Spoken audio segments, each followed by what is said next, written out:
Olá, artistas do Brasil! Estamos aqui para gravar mais um episódio do Sala 1604, podcast de arte da Revo. Eu sou a Gabi, produtora do Utopia Art Experience e uma das hosts deste podcast. Eu tô aqui com artistas corajosos que têm um projeto belíssimo para um curta de animação 3D, que é o Eu Sou Caipora, A Menina e o Poder das Matas. Hoje eu vou conversar com o Anderson Alvaz, o Tibs Vieira e o Roger Bravo. Sejam bem-vindos a este podcast, meninos. Obrigado. Muito obrigado. Olá, obrigado eu que agradeço. Pelo convite. Queria que vocês começassem se apresentando, contando um pouquinho do trabalho de vocês e do que vocês fazem para além do projeto. Quem vai primeiro? Pode começar, Anderson. Tá, então eu começo.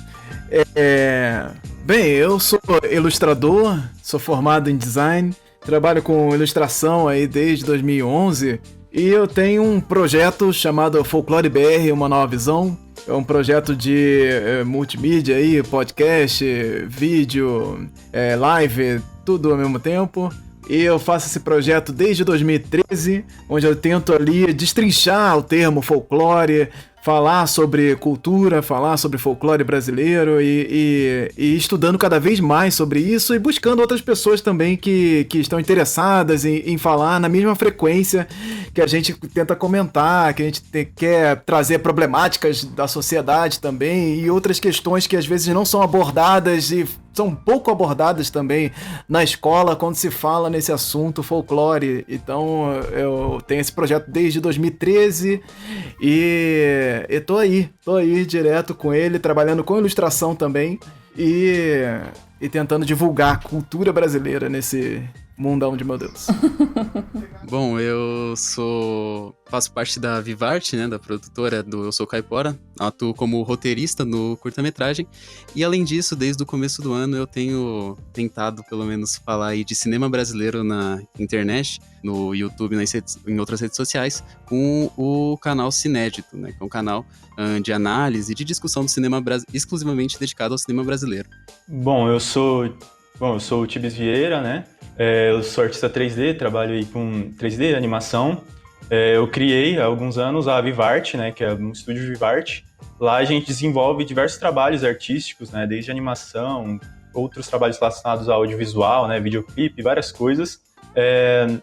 Todos com o objetivo da gente tentar trazer a arte para falar de alguns assuntos específicos, né? Então a gente tenta algumas vezes falar sobre a natureza, falar sobre a diversidade cultural que a gente tem aqui no país, falar sobre várias questões, mas sempre de forma lúdica, utilizando da arte, né? Então a gente tenta reunir vários artistas diferentes para tentar fazer tudo isso, né? Então esse ano a gente começa aí com esse projeto do Eu Sou Caipora, unindo aí vários artistas, né? Então a gente tem artistas de 3D, ilustradores, tem aí o Roger, então é basicamente isso. Eu achei quase uma coincidência enorme, assim, vocês se encontrarem, porque tudo que vocês fazem casa muito bem, né? Tipo, imagino que a primeira vez que vocês se conheceram, assim, foi tipo encontro de almas, tipo, onde você estava a minha vida inteira. Porque tudo que vocês fazem tem um propósito semelhante, né? Até onde eu consigo enxergar do trabalho de vocês, que eu tava pesquisando hoje mais cedo. Sim. É até engraçado que o Roger eu conheci pelo acaso mesmo, né? Era uma amiga minha que me contou dele e a gente foi se conhecendo. Mas o Anderson, no caso, eu acompanho o trabalho dele há bastante tempo, distante, sem ele saber da minha existência, né? Então eu assisto lá as lives que ele faz, tudo do Folclore BR, há bastante tempo, até esse ano, quando eu entrei em contato com ele para falar desse projeto que a gente vai fazer agora, né? Uhum. Eu até contei tudo isso, que, pô, eu já assisto você há muito tempo, admiro pra caramba seu trabalho e contei tudo do projeto, mas é engraçado mesmo. Eu fico feliz da gente ter se encontrado realmente, porque a gente pensa em muitas coisas de forma bem parecida, a gente tem missões e objetivos bem parecidos. Uhum. Não, pra mim isso é fenomenal, porque foi um casamento muito bom de ideias, e eu no Folclore BR já recebo projetos há muito tempo e sempre a gente cai nas mesmas problemáticas com os projetos e essa massificação da cultura brasileira, um falso entendimento do que é a cultura brasileira. E quando eles me trouxeram o projeto, me apresentaram a ideia, eu fiquei realmente assustado, porque é alguma coisa muito fora da curva, assim. Era uma coisa que estava muito alinhada com as nossas ideias ali dentro do projeto, com as ideias que a gente discute geralmente, então veio muito a calhar, assim, era um momento excelente, apesar de tudo, apesar do momento que nós estamos no mundo, ele acaba sendo um momento problemático e excelente ao mesmo tempo, quando a gente tem aí essa chance de dar a possibilidade das pessoas sonharem um pouco, né? Que no meio desse processo todo que estamos vivendo de pandemia, também ainda é necessário pensar em cultura, pensar em produção audiovisual brasileira, e isso é algo muito complicado, né? Em qualquer tempo, e hoje em dia cada vez pior pensar nisso, e eu fui junto com ele, vambora, comprei a ideia e vamos junto agora, porque vamos ver no que isso vai dar.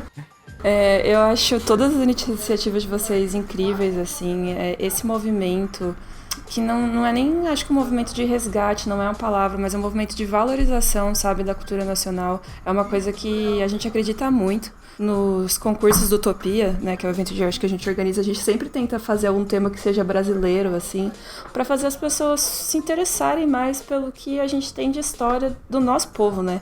E tem tanta coisa rica, às vezes eu vejo que a galera fica muito obcecada por mitologia nórdica e Senhor dos Anéis e todas essas referências que todo mundo tem, sendo que aqui a gente tem coisas igualmente da horas, né? Uhum. Cara, o Folclore BR, o projeto Folclore BR, ele surgiu nessa ideia. Pensando nessa galera, pensando em todas essas questões de como amamos o que tá fora, como a gente ama isso tudo que tá sendo massificado pra gente em videogames, em filmes, séries. Isso é o tempo todo. A gente tá tão acostumado a consumir esse conteúdo internacional, né? Principalmente eurocêntrico, que esquece que cada país tem a sua própria cultura e que nós temos uma cultura muito rica e estamos num ambiente multicultural gigantesco. A gente perde a noção, muitas vezes, inclusive na escola, né?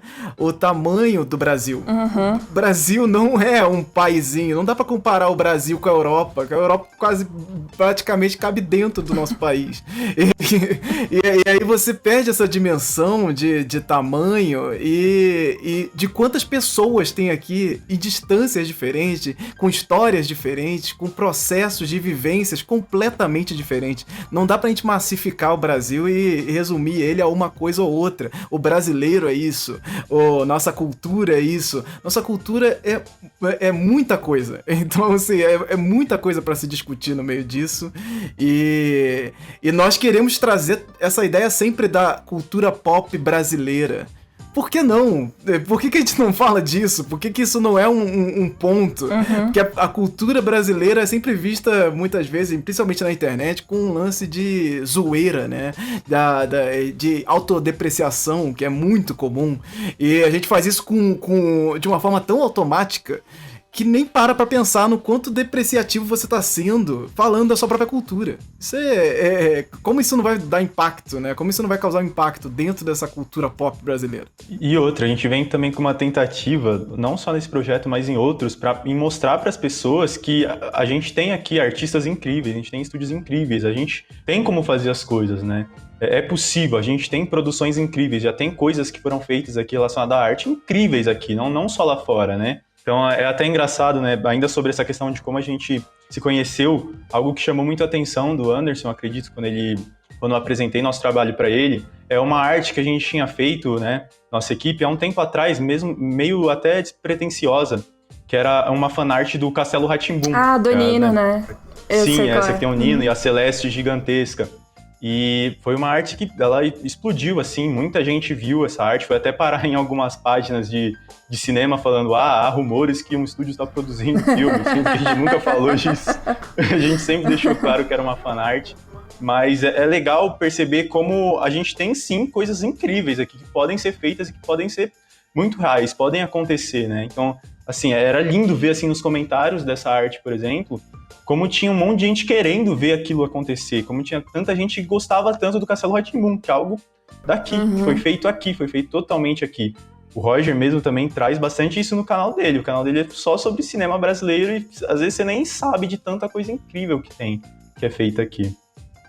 E às vezes tem essa sensação de que é algo pra restringir, né, de ter uma identidade específica e limitada, sendo que as possibilidades são justamente infinitas, né, sobre o cinema mesmo. Essa coisa de achar que o cinema brasileiro se limita a um tipo de filme, X ou Y, é um dos maiores preconceitos que a gente tem, né, e, assim, a gente às vezes acaba até atribuindo simplesmente a ignorância do povo como se não fosse um problema muito maior mesmo de valorização da cultura como algo que começa desde a infância, né, provavelmente. E algo que é geracional também, né? A gente tem que cultivar. Cultura significa cultivo, né? Na verdade. Então a gente tem realmente que cultivar não só a nossa cultura, mas também cultivar a valorização dela nesse sentido, né? Acho que isso é muito importante. Sim, com certeza. Por isso que eu disse que foi um casamento feliz quando vocês se encontraram, porque vocês têm realmente ideias muito parecidas e objetivos muito semelhantes. Isso que o Roger falou do cinema é muito real. Na verdade, tudo que vocês falaram pra mim, tipo, bate muito com as coisas que a gente tenta fazer também. E faz total sentido. Desde o lance de como a cultura precisa ser valorizada desde a infância, mas não ficar também no universo infantil, sabe? Uma das coisas que eu vejo como problemáticas nesse ensino da cultura e oralidade e tradições é que parece que as lendas brasileiras são histórias de criança, da forma como é tratado pela educação de modo geral, sabe? E isso é uma questão, porque daí as pessoas não conseguem se relacionar mais com aquilo depois que a gente fica mais velho, né? Parece uma coisa, isso eu vi quando eu tava na 3ª série, mas agora eu gosto de Game of Thrones. Exato. Nossa, é muito isso. E é incrível como a gente consegue distanciar as coisas completamente. Você tá falando, eu gostava disso na infância, Curupira, sei lá, Saci, tudo mais. O folclore, que você coloca ainda a palavra folclore inteira no mesmo bolo, né? Que o folclore é legal, eu curtia muito na infância. E nunca mais ouviu falar dessa palavra. Então é claro que essa palavra vai ter um outro tipo de afeto, você vai ter uma outra lembrança sobre ela, porque você vai jogar isso lá atrás, você vai lembrar disso de um tempo da sua infância, e você continua reproduzindo isso, porque o mercado continua reproduzindo isso. Então a gente vai continuar reproduzindo o que as pessoas acham daquilo. E para você mudar isso, você tem que parar isso em algum momento e falar, opa, peraí, essa palavra não é só isso, a nossa cultura não é só isso, a gente precisa sim focar em outras coisas também. E na hora que você fala de Harry Potter, você tá falando de folclore também. Sim. E aí a gente precisa colocar essas palavras lá. A gente precisa ter essa naturalidade de colocar o folclore em outros momentos da nossa vida.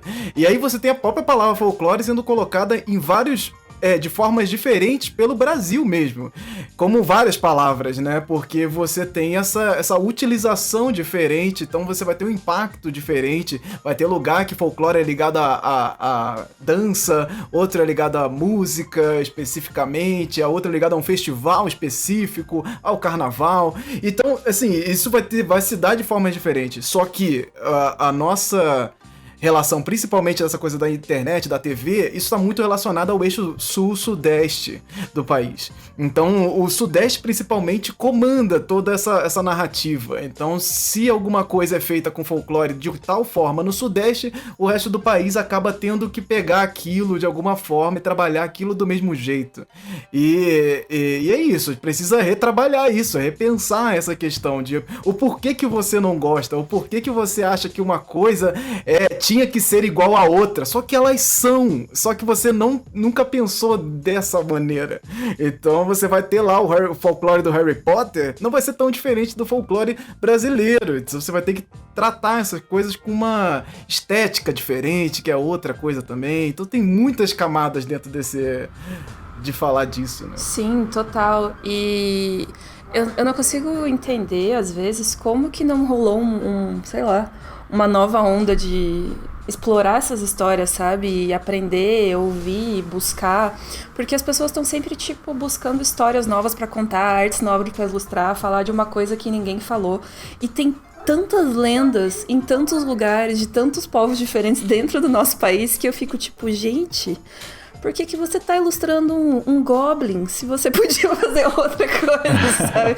Às vezes tem tanta coisa mais próxima da gente que às vezes pode ter mais significado pessoal pra gente e cultural, sabe? E as pessoas às vezes não conseguem acessar esse lugar, né? Não viram isso como uma possibilidade ainda dentro da nossa comunidade artística. Sim, e às vezes toda essa questão de representar a nossa cultura, o nosso folclore, tá em simples detalhes, sabe? Às vezes não é nem você colocar lá um curupira, mas às vezes é o simples fato de você colocar um filtro de barro numa cozinha que você está ilustrando, Sim. sabe? Só isso já chama muita atenção, você já entende que aquilo ali você está falando de um ambiente específico, você está falando, as pessoas vão ter lembranças disso, de filtro de barro, e são pequenos detalhes, são coisinhas, é um gesto, é uma forma de falar, e tudo isso enriquece muito as nossas obras se a gente começar a ter essa mentalidade de entender que é legal também a gente se representar, mostrar um pouco do que a gente tem e não só ter um olhar lá pra fora. Sim, acho que bem isso que você falou também, tipo, abrasileirar as nossas produções não é só justamente colocar lá um Saci Pererê, né? Tipo, tem outras possibilidades aí no meio desse caminho. Sim, e é complicado porque a gente precisa fisgar as pessoas pelo que elas já estão fisgadas. Uhum. Então, muitas vezes essa comunicação com a cultura pop internacional, com filmes de heróis e tal, elas são importantes para trazer as pessoas que já estão compradas nesse processo. Sim. Só que elas já estão compradas num processo milionário, de milhões de dólares, que a gente nunca vai conseguir chegar. Então, às vezes, você conectar as pessoas com elas mesmas é muito difícil, porque elas estão muito distanciadas de si mesmas. O brasileiro é muito distanciado da sua própria cultura. E a gente naturaliza certas coisas e não acha legal ver certas coisas na tela. Então a gente tem uma certa vergonha de se ver também. Então entra uma série de questões que fazem com que isso fique um pouco mais difícil, porque você precisa trazer essas pessoas, o público, para o centro dessa conversa. E trazer o público para o centro dessa conversa é sim usar esses artifícios que já estão sendo usados e massificados aí diariamente nas redes sociais, nos filmes e em todos os lugares. Então você precisa dar a volta nisso. Então é muito complicado. E a gente vai tentando, né? Esse é um passo dentro de vários passos que a gente vai tentar fazer para fisgar as pessoas para dentro desse tema. Sim, isso que você falou é muito real e é, tipo, muito bom saber que vocês estão levando esse projeto com essa noção, sabe?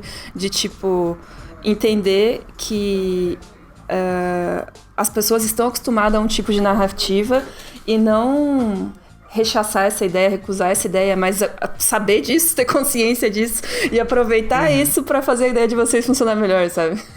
Total. Você tem que usar as ferramentas. Exato. As ferramentas estão aí, a gente precisa usá-las ao máximo. Exato.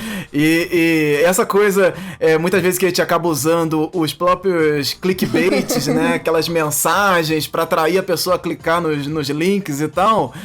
Às vezes é necessário você usar disso, mas existe uma ciência naquilo ali. Você não vai ser só pejorativo. Você não vai ser só fazer uma coisa genérica. Você vai usar do mesmo artifício que usam, mas de uma maneira que você não vai mentir. Você vai só causar uma falsa impressão. A pessoa vai entrar, vai ver tudo que tá no thumbnail, mas vai ver de uma outra perspectiva daquilo. Então, a gente precisa usar essa ciência, entender essa ciência, entender que você, às vezes, não precisa ser literalmente ofensivo ou exagerado no sentido negativo para o seu conteúdo, para atrair a atenção das pessoas, mas você precisa fazer com que ela olhe, tipo, a cara do Kratos, o God of War, e fala assim, imagina o Kratos brasileiro. Aí, tipo, aí você vai ver dentro da conversa, a gente tá tentando trazer como seria um Kratos no Brasil. É uma outra parada, mas aí você viu aquele thumbnail e entrou naquilo ali e foi direto. Então a ideia é justamente fazer essa armadilha, né? Eu adoro essa arapuca, assim, de trazer as pessoas pro conteúdo, e dentro do conteúdo eu preciso fazer com que ela se sinta ao mesmo tempo aconchegada e incômoda. Porque eu quero que ela esteja aconchegada ali, mas vai estar uma hora que eu vou dar uma fisgada nela e falar, opa, por que você achou que é bonito assim? E por que não pode ser dessa maneira aqui? Então, a gente precisa também pensar um pouco no conteúdo assim. Às vezes, você vai fazer um concurso de ilustração e vai ser muito mais cômodo, lógico, você falar de uma cultura europeia, porque é o que as pessoas querem, as pessoas esperam, mas às vezes é necessário você fazer o que as pessoas não querem, porque é isso que faz as coisas mudarem, não o contrário, não continuar fazendo mais do mesmo. Sim, mas tem coisas que as pessoas não sabem que elas querem, sabe? Tipo, eu sinto que às vezes a gente tem muito essa função de apresentar essas novas possibilidades e fazer as pessoas enxergarem que podem ser coisas legais também, sabe? Que você falou dos concursos de ilustração, né? O último concurso que a gente fez Utopia foi para as pessoas criarem artes a partir de monumentos arquitetônicos históricos brasileiros.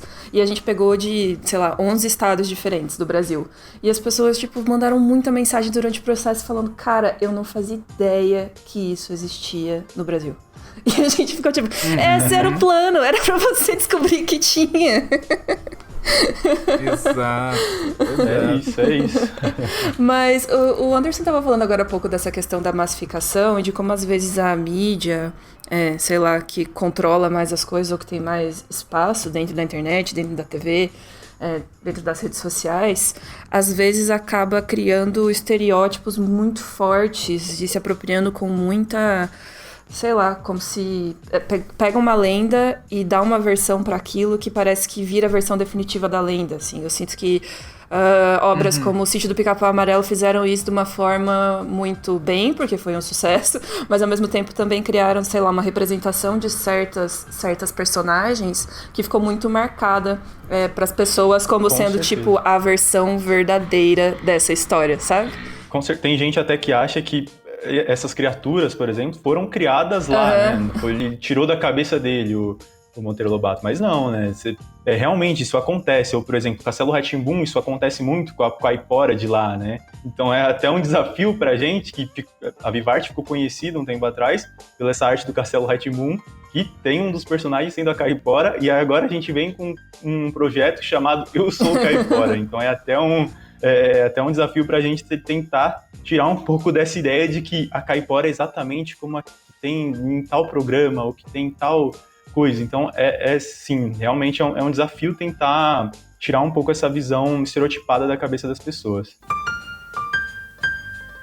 O que eu ia perguntar, falando sobre esse assunto especificamente, era pro Roger, óbvio que a pergunta é pra todos, mas como ele está aí creditado como roteirista, como que foi essa pesquisa das várias caiporas que existem no Brasil pra chegar nessa caipora que vai ser a caipora do filme? Como que vocês chegaram nessa história? Qual versão que vocês se basearam mais? Conta pra gente um pouquinho desse desenvolvimento, que eu também sou roteirista, eu tenho uma curiosidade sobre essa parte especificamente.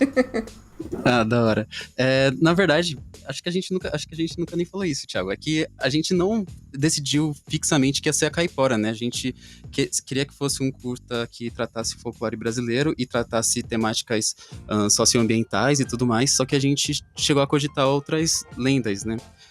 E aí nisso envolviam vários desafios diferentes na escolha, mas o Thiago me ajudou muito no sentido da pesquisa, porque ele já... Como ele disse, né, ele já acompanhava, por exemplo, o Anderson, ele já estava muito mais integrado na comunidade folclórica, no estudo do folclore brasileiro do que eu. Então ele me recomendou muita coisa, me recomendou muitas leituras, do Câmara Cascudo, principalmente, e as versões de caipora, né, que ele traz lá no Geografia dos Mitos, ele traz, por exemplo...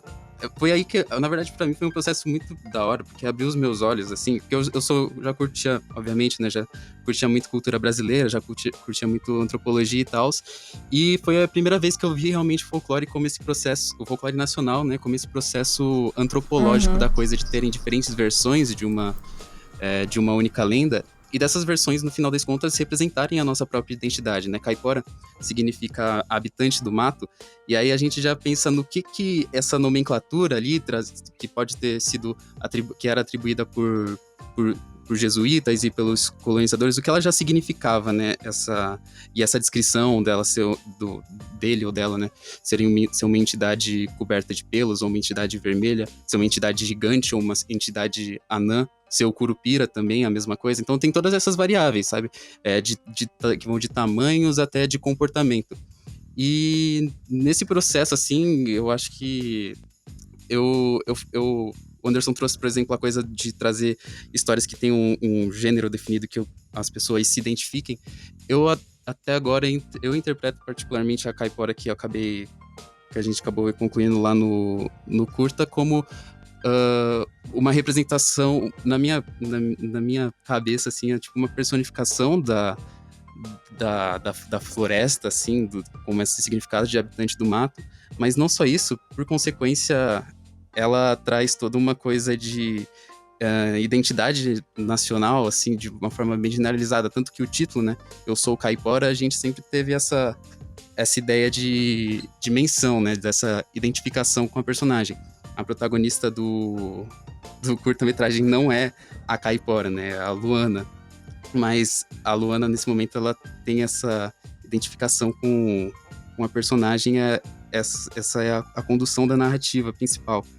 Então, eu acho que isso era muito importante, né, no projeto, que a caipora não precisa, para ser um curta sobre folclore, a entidade, além da folclórica, não precisa ser o central da coisa.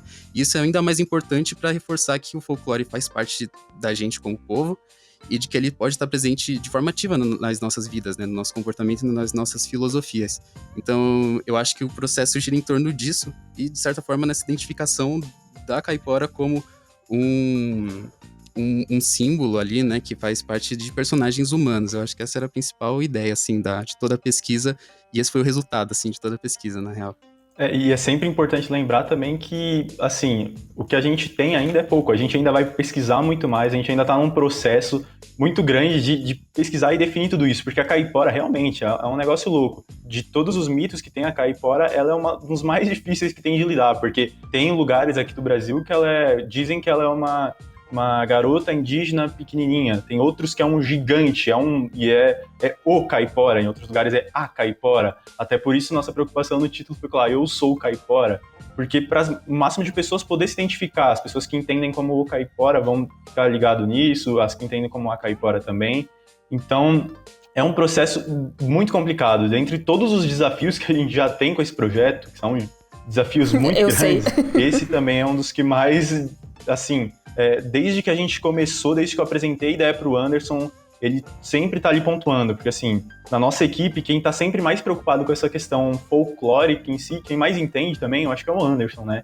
Então ele sempre pontuou muito isso, tanto que o próprio título foi uma das coisas mais difíceis pra gente definir para essa campanha, para esse projeto, que era para definir se ia ser Eu Sou Caipora ou outra coisa. Até porque uma das nossas preocupações, e que acabou acontecendo de certa forma durante todo esse processo de arrecadação na campanha e tudo mais, era que a gente tinha medo de, com esse título Eu Sou Caipora, as pessoas ao verem o pôster e ter uma menininha lá, acharem que aquela menina é a caipora. E não, na verdade, aquele é apenas o título, né? Então, são vários desafios, né? Mas o que a gente quer tentar trazer é uma visão bem mais ampla da caipora. A gente entender que pra gente entender a caipora, a gente não necessariamente precisa ver a criatura e falar com ela, mas assim, tá muito no nosso imaginário essa caipora, entendeu? No que as pessoas do curta-metragem que não são a criatura, como essas pessoas veem a caipora. Então acho que é muito isso, entender ela como um símbolo, como a floresta, como um símbolo da floresta, sabe? Isso é importante até para dar esse contraste com a nosso imaginário de Sítio do Pica-Pau Amarelo ou da própria caipora do Castelo Rá-Tim-Bum, que você vê elas como a representação, por exemplo, usando a caipora para ficar mais fácil, né? A representação da caipora no Castelo Rá-Tim-Bum, ela é aquele ser, né, material ali, ela é aquilo. Ela, dificilmente você consegue tirar ali o conceito dela, dessa coisa que a gente tá trazendo aqui, que é o que eu acho que a gente tenta fazer ser o mais importante, né, na história, não o ser material ali, a personificação, mas sim a sua representação como metáfora, porque o arquétipo, né, como na construção da história, que eu acho que é o mais importante em toda a história, e se tratando ainda de um tema, assim, que busca representar uma identidade cultural, é mais importante ainda. Sim, com certeza. Vocês falando que a caipora tem várias interpretações e possibilidades em diferentes lugares, né? As pessoas identificam essa criatura mística de diferentes formas. Me parece que é muito certeiro ir pelo lado da metáfora, até porque se você pensa nela como uma criatura que protege a floresta, ela pode se transformar em várias coisas para proteger a floresta, né? Vai se transformar na necessidade do momento ali que ela tem para proteger a floresta. E essa ideia, em termos de animação, é riquíssima, porque vocês podem pirar muito. Sim, com certeza. Não, é importante ver, passar isso dentro da história também, e para tentar criar esse contato com as pessoas de que não precisa ter a lenda definitiva. Na verdade, não existe nenhuma lenda do mundo que é definitiva. Se você conhece uma história que tem uma vertente só e não existem outras versões dela, suspeite dessa história. Provavelmente essa história ela é o que a gente chama de fake news folclórica, que na verdade ou uma ficção. Dentro desse mundo é muito difícil explicar para as pessoas que o folclore não é ficção. Ninguém inventou isso. Ninguém tirou do nada e falou, pô, vou inventar aqui uma lenda folclórica. Não é uma invenção. Isso é uma história que se dá na oralidade por anos e anos e anos. São histórias que vêm de lugares diferentes e são coladas a outras histórias para criar as versões diferentes dela. É difícil explicar para as pessoas que a coisa é e não é ao mesmo tempo. E o folclore, ele é muito isso. E não só nas histórias, como nos modos de fazer, nos modos de falar, na música. Tudo isso tem várias versões e possibilidades diferentes. É importante a gente entender que existem possibilidades diferentes. Mas para o mundo entender que existe diversidade é algo que está cada vez mais difícil se você parar pra pensar. Sim. A diversidade é o mais interessante de estudar cultura. Quando você olha pra uma coisa e vê que tem várias possibilidades ali e que ninguém, de fato, inventou aquilo pra ganhar alguma coisa com isso. Então, você vai levando essas histórias, vai levando esses modos de fazer e o tempo vai dando cabo disso. E isso é muito importante da gente entender, e eu acho que é muito importante passar isso através de uma história, passar isso através de uma animação, através de um filme, porque você precisa fazer as pessoas terem esse entendimento, pelo menos mínimo, de que tudo vale a pena, que tudo é alguma coisa e que não existe a versão definitiva de nada, nada do que você vai estudar, que você vai ler, que você vai ver. A internet contribuiu bastante para esse tipo de pensamento binário, né, do tipo, ou uma coisa é verdade ou uma coisa é mentira, ou você dá like ou você não gosta. Sabe? Então, tipo, exato, ou essa história existe ou ela não existe. As pessoas é mais difícil entender o conceito de multiplicidade de versões de uma mesma história, né? Porque a ideia de que todas elas são verdadeiras e ao mesmo tempo a ideia de que todas elas não são verdadeiras é difícil de ser entendida, eu acho, no mundo que a gente vive hoje em dia.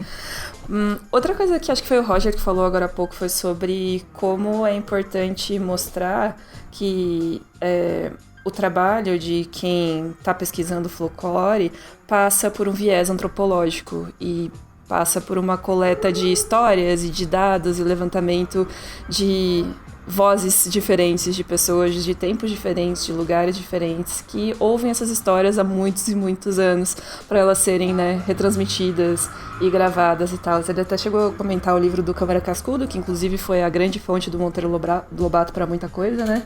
E eu não sei se ele foi no século XX já, mas acho que ele foi no século XIX ainda que o Câmara Cascudo fez essas pesquisas, né, para levantar as histórias que ele colocou no livro e fazer todo o levantamento antropológico que ele fez lá. Eu queria saber outras fontes que vocês acham legal passar pra galera além desse livro, que ele é um livro muito bom, inclusive. Eu fiz letras, né, então fui obrigada a ler. Mas eu queria que vocês indicassem outros caminhos possíveis para as pessoas começarem a pesquisar mais, tipo, folclore para além da Wikipédia. A minha, particularmente, eu acho que muitas vezes, quando a gente quer pesquisar folclore, a gente vai direto pro Google pesquisar e achar algum site, blog que fale disso, mas às vezes a gente esquece de procurar no que tá perto da gente. Às vezes você perguntar pro seu avô, pra sua avó, eles vão te contar, às vezes não da caipora, mas do saci. A gente esquece que o folclore tá conectado com a gente mesmo, então muitas vezes, às vezes, só de você perguntar pra alguém da sua rua, às vezes você perguntar pro algum parente, eles vão conhecer essa história, às vezes até uma outra versão, e vai ser ainda mais interessante você ter acesso àquela interpretação dele.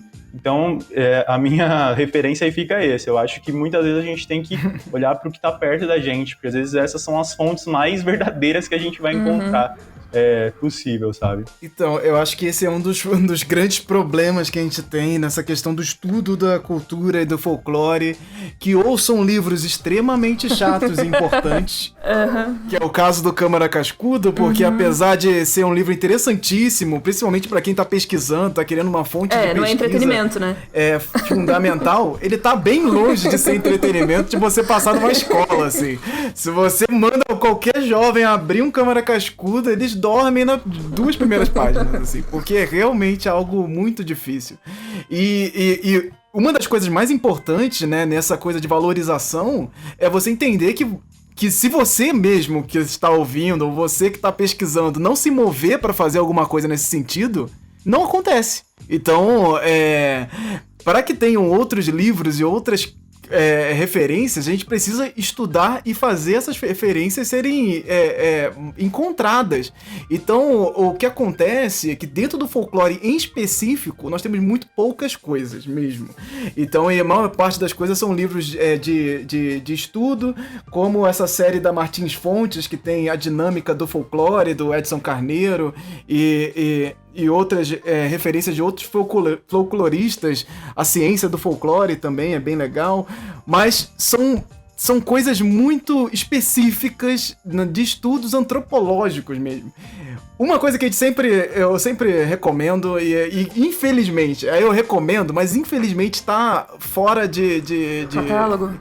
De compra, de catálogo, porque é do Sesc e tá esgotado, que é o Abecedário de Personagens do Folclore Brasileiro, da Januária Cristina Alves, que ela foi fazer exatamente esse ponto de conexão. Então tem as ilustrações do Berger, que são sensacionais, é um livro ilustrado com pesquisa, com referências, contando, e é um livro muito legal e dá pra você ler em qualquer idade. Tem muita história, muita lenda, muita coisa de festas também. Então é um livro bem legal, mas infelizmente ele tá esgotado. Então assim, precisa que mais coisas dessas aconteçam e mais coisas dessas esgotem, para que as pessoas entendam que existe uma necessidade e o interesse, né? de consumo disso. E o que é importante também nesse caminho é entender que a cultura ela não tá ligada só a você descobrir o que é a cultura brasileira e ponto. Você lê autores indígenas, você lê autores negros brasileiros, é muito importante nesse processo. Lógico que não vai estar colocada a palavra folclore ali muitas vezes, mas você entender essas nuances da história e essas outras interpretações e perspectivas da história brasileira através de autores como Daniel Munduruku, você vai ter outras perspectivas desse Brasil, dessa cultura. Então é importante a gente ter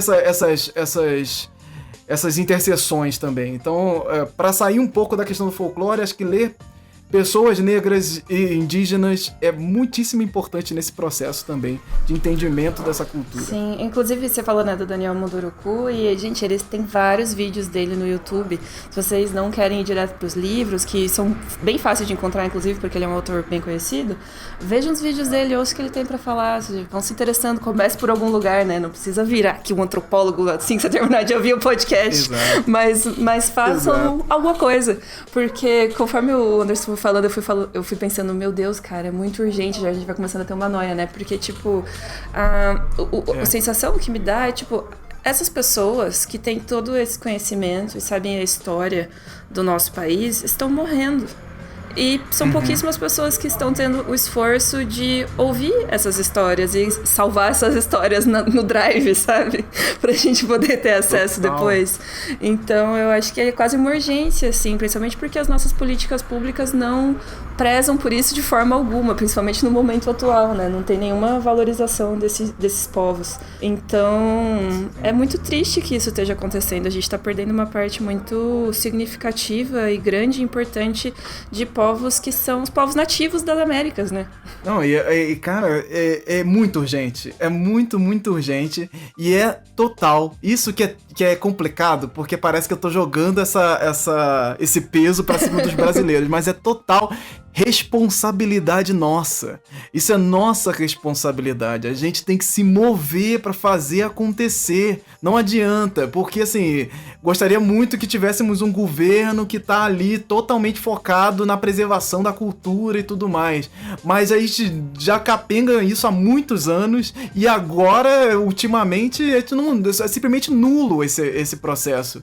Então, cada vez que você vai pensar um grande projeto incrível e maravilhoso, focado no folclore europeu, focado na mitologia nórdica, focado na mitologia grega, você tá dando um passo pra fora e pegando toda a sua energia que poderia estar sendo colocada aqui, que é mais difícil, que tem menos referências, que tem menos lugar pra você se guiar, mas que existe uma necessidade para que essa cultura se fortaleça mesmo. Então, dentro desse processo, principalmente da cultura pop, é muito importante a gente estar olhando para dentro e falando, cara, olha aqui a galera mexendo com isso aqui também. Temos autores, temos ilustradores, temos uma galera pensando nisso. A gente não tem investimento nisso.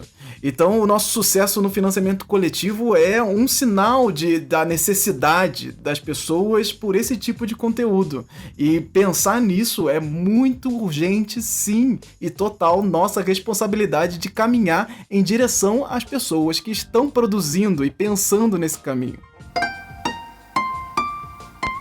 Eu acho que, inclusive, a gente pode pegar esse gancho que você deu agora e já puxar para o financiamento coletivo, porque vocês são pessoas que tomaram essa responsabilidade para si e estão fazendo algo a respeito, não é mesmo? Então, contem um pouco como que foi, como vocês chegaram na ideia do financiamento coletivo, por que vocês acharam que era melhor fazer um financiamento do que tentar um edital federal, estadual? Bom, eu acho que a animação é sempre um desafio muito grande, né? Ainda mais no contexto que a gente tá. E essa ideia surgiu, né, de fazer o Eu Sou Caipora, esse curta-metragem, né? Primeiramente, apresentei a ideia pro Roger, né, da gente fazer um curta, ele que surgiu com a ideia de toda a história e tudo mais, depois a gente mostrou pro Anderson. Mas um negócio que a gente sempre teve em mente, muito forte nesse projeto, é que ele não se resuma a apenas um curta-metragem. A gente não quer que ele seja só um curta-metragem que vai ser exibido aqui e ali e que as pessoas assistam e acabou. Não, a gente quer conectar pessoas, a gente quer conectar artistas diferentes desse Brasilzão todo e o financiamento coletivo entra muito, muito bem nisso tudo, né? O financiamento coletivo, ele abre as portas para você se conectar com muitas pessoas. É um trabalho muito colaborativo. Praticamente todo mundo que apoiou ali o projeto no Catarse, pessoa que deu R$15, ela já está participando, ela já tem um esforço dela ali em cima daquele projeto. E isso eu acho que é o mais legal do financiamento coletivo, né?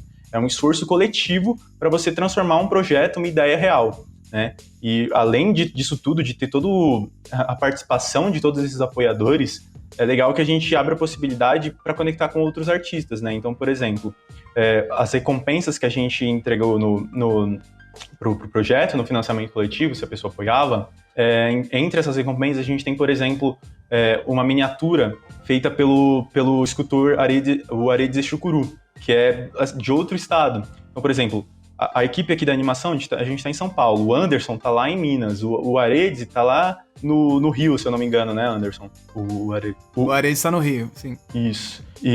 Mas, por exemplo, a gente tem recompensas que são feitas por indígenas lá do Acre, que foi uma parceria que a gente fez com a Galeria Amazônica, que é um espaço de exposições, né, e arte indígena e ribeirinha lá do norte do país, e a gente conseguiu essa parceria. Então, é muito legal e a gente não quer parar por aqui. A gente está tentando conectar ao máximo com pessoas diferentes, lugares diferentes, com visões diferentes. E o financiamento coletivo, eu acho que é a melhor forma de fazer isso tudo, de conectar pessoas. Isso que é muito legal do financiamento coletivo. Mas, ainda assim, é uma loucura inacreditável. Com certeza. Quando eles me trouxeram essa ideia, uau, legal, a gente tá chegando aqui no mês do folclore, né, que é agosto. pô, bacana. Tem chance? Tem, mas vai ser sofrido, assim, vai ser porque a gente chegou no financiamento coletivo sem referência nenhuma. Então, referência em animação 3D no financiamento coletivo brasileiro. Não sei. Então, Não existe. dá certo? Não sei também. Então a gente tem várias referências internacionais, então a coisa funciona diferente nos Estados Unidos, na Europa, quando você tem esse fomento artístico, que é um fluxo de dinheiro totalmente diferente. Mas no Brasil as pessoas estão muito ligadas muitas vezes a essa questão do consumo direto, né? Então você vai ter um jogo, ele vai ser bem financiado, você vai ter uma coisa, um livro, quadrinhos e tal, porque a pessoa vai receber uma coisa em troca ali, tem um negócio e a ideia da animação, ela parece loucura no meio disso. Então eu fiquei, vamos tentar, lógico, que tentar não custa, mas vai ser uma loucura de tentar fazer isso, divulgar isso de uma maneira orgânica. E conseguimos fazer isso fisgando pelos temas, pela questão da representatividade, pela questão da cultura brasileira, pela animação 3D, uma animação em si. Então isso é muito significativo, uma animação brasileira. Então esses temas foram pegando a galera e a gente foi trazendo isso, trazendo também os fãs da Disney, da Pixar, dos grandes estúdios. Então, pra olhar pra dentro, pra olhar, pô, aqui ó, estamos pensando no Brasil, fazendo alguma coisa. Então, o que você puder ajudar vai ser maravilhoso nesse processo, e conseguimos aí um sucesso que pra gente foi bastante difícil de acreditar, porque há uma semana de acabar a gente tava com 50% e era uma coisa assim. E aí tava, pô, ok, se não passar, a gente já sabia qual era o perrengue que a gente tava passando aqui pra conseguir divulgar e fazer isso acontecer. E aconteceu de uma maneira viral que a gente realmente não esperava. E é isso, a ideia é continuar produzindo, é continuar pensando nisso, e eu não tenho dúvida de que o projeto, como ele tá agora, só um projeto de animação que passou em financiamento coletivo, ele já é um ponto fora da curva. Uma animação brasileira, eu sei dessa responsabilidade, a gente entende isso, pois a gente não tinha referência para chegar onde a gente chegou. Mas é preciso, é necessário pensar, é necessário tentar sair. E o porquê que a gente não conseguiu, não buscou um financiamento federal, alguma coisa do governo? Porque simplesmente tá tudo parado. E não tá tudo parado desde a pandemia, está tudo parado desde o início de 2019. Temos mais de 600 projetos do audiovisual brasileiro simplesmente parados, com dinheiro para ser investido. Então, assim, a situação que nós estamos hoje, investimento no audiovisual brasileiro, é grave. E para isso foi necessário pensar no financiamento coletivo, para tentar engajar mais as pessoas também, que é importante a participação da comunidade num projeto falando de cultura, isso é muito importante, e para trazer um pouco essa temática pro alto, de que, pô, a gente pode financiar, mas a gente precisa de financiamento, porque para isso acontecer, a gente precisou da ajuda de muita gente, foram mais de 900 apoiadores para fazer isso acontecer. E se você não tem uma ajuda do governo, não tem uma ajuda direta para isso acontecer, isso não vai acontecer. Isso se você não tem empresas pensando nisso, se você não tem grandes empresas pensando em, cara, se eu investir em animação, volta dinheiro, porque é isso que eles querem. Eles não estão cagando pra cultura, mas eles querem dinheiro de volta, mas eles não conseguem nem entender que a animação no Brasil dá retorno. Então, assim, a gente precisa muito falar dessas coisas, a gente precisa muito fazer e entender, e esse movimento do financiamento coletivo é importante para gerar esse pensamento, pelo menos minimamente. Sim, é fundamental isso que você falou também, para dar uma perspectiva mais realista das coisas também, né? O lance, eu perguntei dos editais, porque é uma pergunta que a gente recebe muito, como que a gente conseguiu passar nos editais que a gente passou, como que foi o processo e tal. A gente tem uma sorte mínima ainda de no estado do Paraná as coisas não terem entrado em falência completa, mas realmente os federais pararam todos. Inclusive, a gente passou num edital do falecido Ministério da Cultura, em novembro de 2018 ou outubro de 2018, e foi uma coisa muito louca, assim. Porque, tipo, dia 26 de dezembro, os caras mandaram uma mensagem pra gente falando: vocês passaram, a gente precisa dos seus dados em 24 horas pra enviar o dinheiro. E enviaram, tipo, dia 30, assim. A sensação que deu foi tipo: meu, estão tirando a gente daqui, estão levando tudo, a gente não vai conseguir fazer nada. Tipo, pega o que você puder e sai correndo, sabe? Foi uma sensação muito louca, assim, quando rolou isso com esse edital. E, então tá bem complicado isso, mas é massa, tipo, vocês conseguirem fazer isso através de financiamento coletivo, porque o que você falou das empresas no Brasil ainda é muito real. As empresas que a gente tem que apoiar no nosso último curta aí, aqui do Brasil, são as empresas que ganharam isenção de impostos por fazer isso. Então elas estavam atreladas ao edital. Mas todas as outras empresas que, tipo, possibilitaram que o nosso curta existisse são de fora. São as empresas de software, são as empresas que estão envolvidas mais diretamente com comunidades artísticas, seja por equipamentos, seja por ter um evento.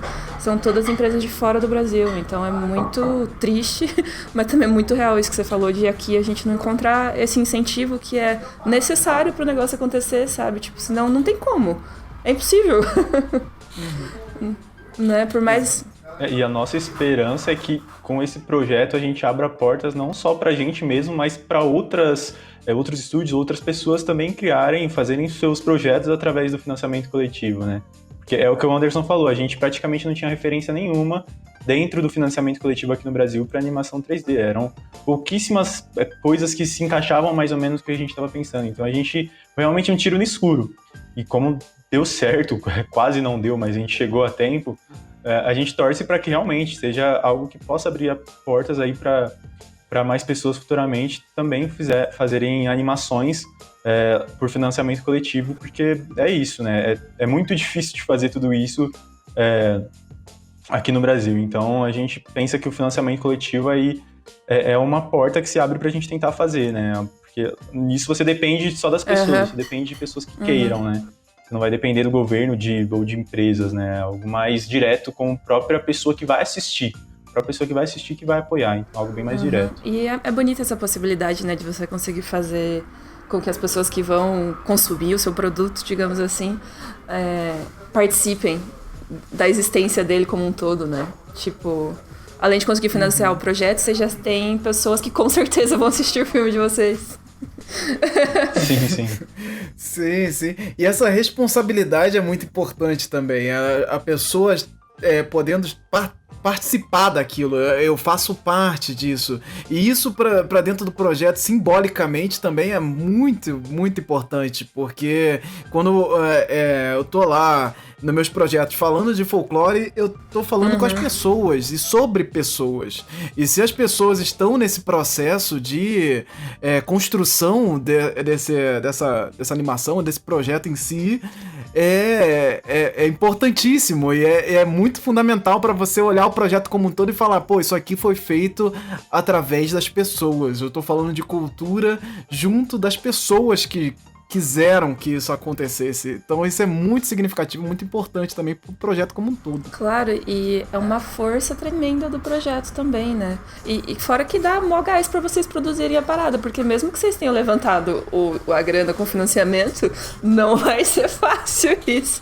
Aliás, não, com certeza. Como a gente tem o canal basicamente que é voltado para artistas, eu queria que vocês falassem um pouco da execução do projeto e das partes técnicas, assim, que vocês estão vendo que vão ser os maiores desafios e coisas desse tipo. No nosso projeto do curta, a gente, por ficar falando que era muito difícil e correndo muito atrás e divulgando que era uma parada foda, muita gente foi, tipo, aparecendo do nada e querendo ajudar, sabe? Eu espero que vocês consigam muita ajuda desse tipo que a gente teve também, porque é puxado o bagulho. Mas contem como que vocês estão planejando a execução, em qual fase vocês estão agora, o que já tá pronto. Então, é totalmente uma loucura, né? Como você disse, é doido o que a gente está tentando fazer com o que a gente tem, mas a primeira coisa que é importante lembrar é que é um trabalho muito colaborativo no sentido de que todo mundo está fazendo um sacrifício ali, está deixando de ganhar alguma coisa para poder estar participando e ajudando esse projeto a acontecer, né? Todos os artistas que estão envolvidos. E a gente, no momento, a gente está na fase de pré-produção, né? A gente está A gente acabou de sair do final da arrecadação da campanha, né? A gente tem o roteiro pronto, a gente tem o 3D da protagonista pronto, mas que a gente fez apenas para divulgação do projeto, né? A gente quer refazer todo o design da personagem, refazer desde lá do primeiro design, refazer tudo, todas as etapas do 3D, refazer tudo isso. E assim, vai ser uma loucura, com certeza. Uma das coisas que a gente prioriza na produção, assim, da questão técnica, é usar programas gratuitos, né, de código aberto, como o Blender. O Blender é o nosso salvador aí para poder fazer. E são essas coisas que a gente está tentando fazer, mas é legal porque a gente, durante todo esse período aí da campanha, a gente já recebeu muitas pessoas se dispondo para poder ajudar. Artistas de 3D querendo ajudar, pessoas que mexem com mixagem, com trilha musical, se dispondo a fazer, né? Então isso é muito legal, né? Porque realmente vai ser muito difícil, né? Desde que a gente começou esse projeto, desde o início da campanha, a gente já sabia que vai ser um sacrifício gigantesco, né? Para fazer, porque, sendo realista, o dinheiro que a gente arrecadou não é exatamente o que a gente precisa, né? Então vão ter que ser feitos muitos cortes, vai ter que ser tudo muito bem calculado e muito bem feito com bastante cuidado para não deixar nenhum gasto passar e fazer para tornar esse projeto real, porque realmente vai ser um desafio, né? Fazer tudo isso. Sim, Só sobre o valor, eu acho que é importante deixar isso mais evidente para as pessoas, de que elas olham, conseguiram financiar o projeto, agora tá tudo certo, mas só para nível de comparação aí do pessoal, para saber como que as coisas funcionam geralmente. Um filme como um curta da Pixar que ficou famoso recentemente foi o Bao, aquele que é chinês e foi dirigido por uma mulher e tal. Esse curta aí teve orçamento de $60 mil. Então, tipo, só pra você ter uma comparação, e foi pouco ainda, comparado com vários outros curtas, sabe? Tipo, da Pixar e tal. Então, tipo, assim, só pegar um contexto aqui, ó, realista, só pra ver que o buraco é mais embaixo. Total, cara, eu ia falar bem disso. E, pô, $60 mil, que são 800 bilhões de reais, né? E, pô, é surreal pensar como a gente faz isso. E você vai olhar os créditos finais, você vai ver uma galera trabalhando naquilo, em cada segundo, em cada detalhe. E nós temos aqui uma equipe de 6 pessoas trabalhando ativamente para a animação acontecer. Então, realmente vai ser um processo complicado. Mas, assim, acho que é importante dizer também que é complicado. Vai ser muito bom fazer e tudo mais, mas isso não pode ser um impeditivo para que você faça, que você sonhe, que você queira estar numa animação, queira estar nesse mercado. É complicado, sim, é complicado. E trabalhar no Brasil é muito complicado. Nós temos muitos artistas que acabam indo pro exterior porque é a oportunidade do cara trabalhar em uma grande produção e de uma maneira muito mais fácil. Então ele vai aprender uma outra língua, ele vai ter outras vivências e vai participar de uma grande produção milionária. E nós aqui no Brasil dificilmente vamos passar por isso durante os próximos anos aí, pelo menos. Então é muito difícil sonhar aqui no Brasil, é muito difícil pensar nisso no Brasil, mas é aquilo que eu tô aqui martelando. Se não faz, não acontece. Se a gente não pensa, tudo bem, você pode pensar lá pra fora também, mas pensa pra dentro junto, porque se você pensa, eu vou ser ilustrador, mas eu vou trabalhar lá pra fora, beleza, mas se você não pensa aqui pra dentro, você é menos um pra gente, é menos um aqui pensando em criar um polo de animação brasileira. Então, e isso é muito triste no meio dessa batalha, porque de fato a gente tá no meio de uma guerra, e muitos declaram, inclusive, que é uma guerra cultural. Isso é surreal você pensar que literalmente a gente tá numa guerra, porque a gente precisa estar aqui investindo e pensando para que isso não seja sucateado de vez. Então, isso aqui é um passo pequeno, é um pequeno passo, mas que eu acho que deve ser importante para fazer que as outras pessoas pensem mais em dar outros passos assim também, que é possível dar um passo desse. Sim, com certeza. Eu acho que é um passo importante numa direção certa, assim, porque é um passo que permite que a gente conte as nossas próprias histórias. A Disney está com assim, projetos para os próximos 20 anos aí de sair fazendo curtas e longas sobre culturas diferentes no mundo inteiro, né? O próximo vai ser o Encanto, que se eu não me engano é na Colômbia, e deve acontecer isso com vários outros países, sabe?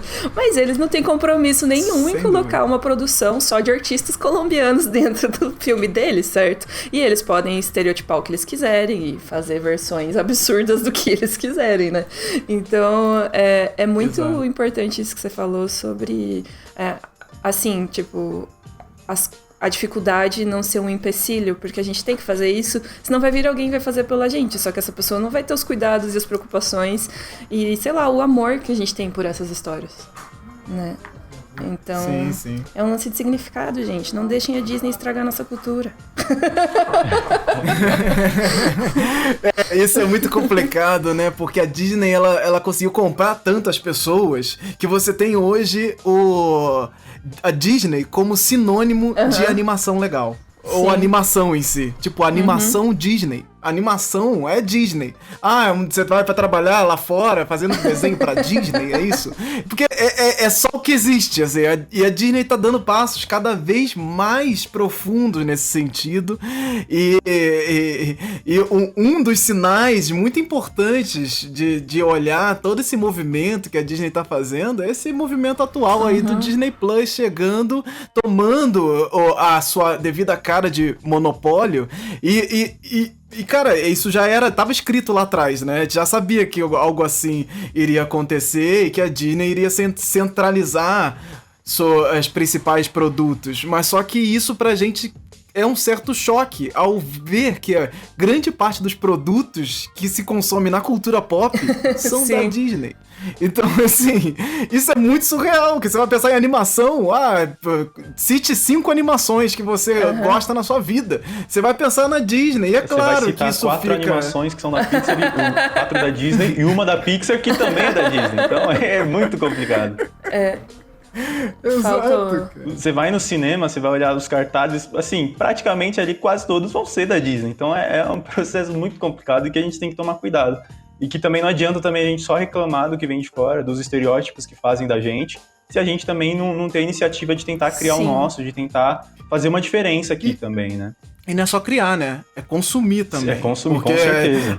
É ruim, não gosto, e tal. Mas você não consome nada. Você nunca vê um filme brasileiro, você não vê animação brasileira, você não sabe nem que tem. E aí você só quer falar mal e simplesmente não assiste, não vê, não vi, não gostei. E é o pior movimento possível, porque nunca vai ter bom, né? Porque se você não viu e não gostou, já é um ponto negativo, porque você nem viu e não gostou.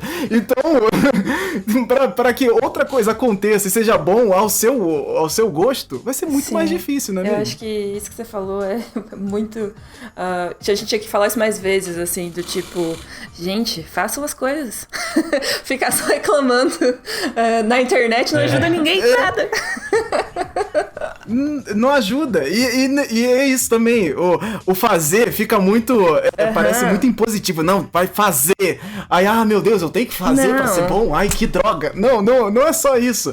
Você consumir já é suficiente, divulgar, já é importante. Né? Você que deu R$15 pro Sou Caipora, sabe? É disso que a gente tá falando. É isso. Esses movimentos são muito importantes. A gente perde a noção. Isso é outras coisas também da nossa cultura e que foi colocado na nossa cabeça lá desde muitos anos atrás, que a gente perde a noção do quanto faz diferença. Um movimento, um pouquinho de dinheiro que você dá pra alguma coisa, uma moeda que você dá pra alguém, uma atenção, um legal, uma curtida, esses pequenos movimentos, pra gente parece não fazer muita coisa, porque tudo é grandes movimentos e pequenos movimentos fazem diferença e a gente precisa de mais pequenos movimentos. São pequenos movimentos que fazem um grande movimento, né? A união desses pequenos movimentos que geram algo grande, porque pra gente fazer esse tipo de transformação no país, a gente precisa de muitas pessoas investidas, apoiando, sabendo o que tá acontecendo, né? Com certeza, é isso. E não só Tipo, a gente tem muito esse distanciamento. E aí eu sempre tento, tipo, falar pras pessoas que a gente sempre tem que... Todo brasileiro deve apoiar a sua cultura, se não pelo ideal que é apoiar a cultura pelo ato de... pelo valor sentimental que a gente poderia trazer ali de isso é nosso, mas sim pelo... Se isso não funcionar pra você, pelo simples fator industrial que a cultura tem, simples impacto. Se a gente tá aqui discutindo o monopólio Disney, e esse poderio é justamente pelo poder de indústria cultural, né? Então, o incentivo da cultura no Brasil, ele tá longe de ser apenas, né, dos artistas, do valor artístico e passional que essas coisas têm, mas ele é uma indústria que gera empregos e sustenta muita gente. E isso é muito importante de ser valorizado também, né? A gente pode criar um polo, tem agora exemplos recentes, né? Coreia do Sul acho que é o mais em alta, assim, ultimamente, mas essa coisa de pensar também na indústria cultural com essa importância também é muito valiosa. Com certeza, assim, tipo, a gente vê muitas pessoas, muitos alunos nossos querendo ser artista, querendo trabalhar com isso, mas sem ser a outra ponta que fecha todo esse circuito, sabe? Sem justamente fazer o que o Anderson falou, consumir o que as pessoas daqui estão fazendo. Tipo, como você quer criar coisas para as pessoas daqui se você não consome as coisas das pessoas daqui, sabe? Tipo, esse ciclo tem que... A gente não completou, eu acho, essa volta ainda, sabe? De fechar, tipo, produção, execução, divulgação e público, e fazer isso girar, sabe? Porque é isso que vai fazer a gente ter um mercado nacional estabelecido que se autoalimenta, né? Porque atualmente o que alimenta o mercado de arte digital brasileiro, principalmente, é estúdios gringos injetando dinheiro aqui em pequenas produtoras pra fazer trampo pra fora, porque eles pagam em dólares, e assim que a gente paga os artistas brasileiros, geralmente é isso. Né? São poucos casos de artistas que não trabalham com publicidade, de estúdios que não trabalham com publicidade, que conseguem se sustentar produzindo conteúdo só aqui. Sim, com certeza. É isso, é um negócio muito complicado, né? Mas é importante que as pessoas realmente entendam que a gente tem que consumir para ter, né? Se não existem pessoas consumindo, não vai ter. Há um tempo atrás, a gente estava engatinhando para conseguir fazer essas coisas, produzir filmes, produzir tudo isso. Hoje a gente já está começando a andar e começando a produzir. Mas não adianta nada ter a produção se ninguém vai assistir, se ninguém vai consumir aquilo. E também parar de comparar e se comparar ao mercado internacional. Isso é uma coisa que eu vejo muito acontecendo e recebo no Folclore BR, inclusive, que é essa comparação com o que a gente produz aqui com o que é feito internacionalmente. Então você vai comparar superproduções milionárias com uma produção de baixo orçamento no Brasil. Não faz nenhum sentido pensar isso, e não faz sentido você também querer se comparar fazendo somente uma versão do que está sendo feito lá fora. Você tem um bolo de inspirações, um bolo de referências para você tentar criar algo novo, com a mesma linguagem, com vários artifícios, com esses elementos todos e ferramentas que estão sendo oferecidas pelo mercado. Mas a gente precisa também entender o que é isso nesse processo, e não só querer comparar e falar, o primeiro episódio eu não gostei. Mas você tem que passar do primeiro episódio, porque isso é uma produção de baixo orçamento brasileira e que tem outros tipos de problemáticas para acontecer. Então é importante a gente abaixar esses escudos também. Quando a gente vai assistir uma produção internacional milionária, beleza, você pode ter os escudos todos no alto. Não gostei do filme no primeiro minuto. Ok, agora uma produção brasileira, uma produção nacional, é importante a gente baixar esses escudos e entender como isso foi feito, assim, com quantos sofrimentos isso aconteceu. Então, se a gente não dá esse voto, é um voto de confiança, muitas vezes. A gente vai apostar naquilo, a gente vai pensar, eu aposto que isso aqui vai dar certo. Se não deu tanto certo, você tem que continuar apostando. Você tem que continuar olhando e falando, alguma hora isso vai dar certo. Pelo menos pensando assim, porque senão não acontece, não adianta. Todo filme brasileiro que eu vejo é ruim, então eu não vou ver mais. Então não vai ver mais, acabou o filme brasileiro, né? Sobe os créditos do cinema nacional, enfim. Nunca mais ninguém produz nada, porque você acha que tudo é ruim, então acabou. Fim da história. Isso é muito importante das pessoas entenderem. A gente fica muito longe achando que a cultura nossa cultura não pertence a nós, mas isso é muito importante das pessoas entenderem realmente que elas fazem parte desse processo. Tipo, se você não gosta de nenhum filme nacional, você tem que cobrar pra fazerem filmes nacionais que você gosta, porque é um direito seu como cidadão consumir a sua cultura e consumir essa cultura de forma que você aprecie ela, né? Então a gente fica nesse distanciamento e querendo se esquivar disso, mas é justamente a gente tem que começar a se reconhecer, mesmo que inicialmente assim dessa forma negativa de não gostar do cinema brasileiro, a gente tem que fazer então um cinema que você goste acontecer, sabe? A pluralidade então de filmes, se você acha que esse é o problema, pode ser é necessária, sabe, de qualquer forma, e para isso e o único caminho de fazer isso é consumindo e por consequência também, né, incentivando o crescimento da indústria. Nossa, perfeito, gente. Eu espero que essa conversa que a gente tá tendo seja inspiradora pra muitas pessoas e também seja um tapa na cara de outras, assim. Pra ver se a galera acorda pra essas questões que são tão importantes, né? Com certeza, acho que tomar tapa na cara é fundamental nesse processo, porque você tá aí babando pra série da Netflix que tá demonizando a cultura dos outros aí, e aí quando vem olhar pra alguma coisa sendo produzida, pensada aqui dentro, você quer ficar cheio de ai não, mas tá ruim por isso, esse personagem, essa iluminação, pelo amor de Deus. A gente faz com R$5 o que um gringo não faz com $5.000, gente, vocês não estão entendendo. Exatamente. Totalmente. Nossa, totalmente, cara. Nossa cultura da gambiarra aqui tá fazendo milagre no cinema há muito tempo e isso precisa ser valorizado. Com certeza. Com certeza. Então, pessoal, pra gente ir se encaminhando pro final desse podcast, já estamos aqui reunidos há 1h15. Vou fazer com vocês um jogo que eu chamo de bate-bola jogo rápido, mas que outras pessoas nomearam de frente com a Gabi. que basicamente eu vou falar pra vocês coisas muito rápidas, pequenas frases, pequenas jogadas, e vocês têm que responder rapidamente também. Todo mundo fica nervoso também. Assim, sabe? Fica meio eu vou acabar dando spoiler do filme, eu sou caipora aí no final. São coisas simples, tá? Vamos lá. Primeira, uma lenda preferida. Anhangá. Negrinho Pastoreio. Putz, eu também gosto do Anhangá. Não tem problema ser repetido. Tá, tudo bem.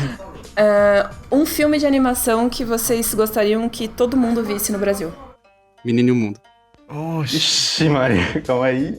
Menino e o Mundo também. Peraí.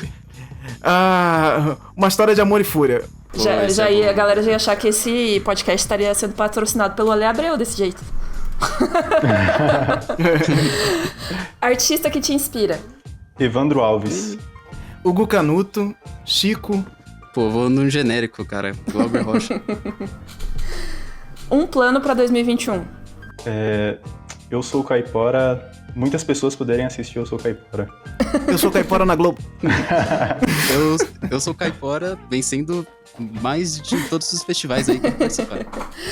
Todas as respostas que vocês deram combinam com a última pergunta, que é: complete a frase. Eu Sou Caipora vai ser... Histórico. Um tapa na cara. Gostei. Incrível. Maravilhoso, gente. Queria agradecer vocês mais uma vez por ter topado o convite para participar do podcast. Eu acho que foi um papo muito enriquecedor. Eu espero que a galera goste também. Inclusive, você, artista que está nos ouvindo agora, se você gostou, deixe aqui um comentário se está ouvindo no YouTube, deixe seu like. Não esquece de se inscrever no canal. Importante lembrar também que aqui na descrição estão todos os links de todas as coisas que a gente falou no podcast. Então dá uma olhadinha aqui, vai estudar mais folclore brasileiro. Fica aí essa tarefa de casa para você. E... mais uma vez, obrigada, gente, por terem topado esse convite para gravar aqui em Sala 1604. A gente que agradece pelo convite, sempre muito bom estar expandindo aí, se conectando com mais pessoas com esse projeto, podendo inspirar aí talvez mais pessoas a fazerem o mesmo, a criarem novos projetos aí. O que a gente mais quer é que esse projeto Eu Sou Caipora possa abrir mais portas aí pra gente futuramente estar vendo mais animações aí sobre nossa cultura, sobre tudo que tem aqui, e as pessoas possam realmente valorizar tudo que a gente tem e o que a gente faz aqui. Últimas considerações? Bem, eu tô lá no Folclore BR, uma nova visão. Se vocês quiserem me procurar pelas redes sociais, a gente consegue fazer lives e podcasts com quase 3 horas falando de folclore e cultura, que cada vez parece ser mais inacreditável que a outra, mas a gente consegue. A gente tá lá falando, problematizando até Twitch. Então, se você quer tentar expandir um pouco essas ideias sobre folclore e cultura, estamos lá em Folclore BR. Só procurar em todas as redes sociais possíveis e inimagináveis aí. Em breve chegando até na Twitch, a gente tá chegando aí daqui a pouco. Vou aproveitar o jabá do Anderson pra fazer o meu, né? Também se inscrevam lá no Cinédito. E é isso, conheçam o nosso cinema e façam ele acontecer, só isso. Aproveitando aqui também, pra quem quiser me conhecer um pouco mais, é @tibesvieira, meu trabalho. Na Vivarte também, da forma que o Anderson tá sempre muito mais ligado com folclore e o Roger tá mais ligado com a questão do cinema em si, toda essa questão, eu tô sempre tentando puxar para um lado mais ambiental nos meus projetos pessoais e tudo mais. Então, na Vivarte você vai ver vários projetos assim. Lá a gente vai estar sempre atualizando, falando mais do Sou Caipora, como a gente vai lidar com toda essa questão, como a gente vai lidar com esse pouco dinheiro, essa equipe super reduzida, e como a gente vai tornar tudo isso real. Então, quem quiser ver mais de tudo isso, fica ligado aí que a gente vai estar sempre colocando novidades do projeto. Maravilhoso. E é isso então, gente. Ficamos aqui com mais um episódio de Sala 1604. Falo com vocês de novo na semana que vem. Tchau!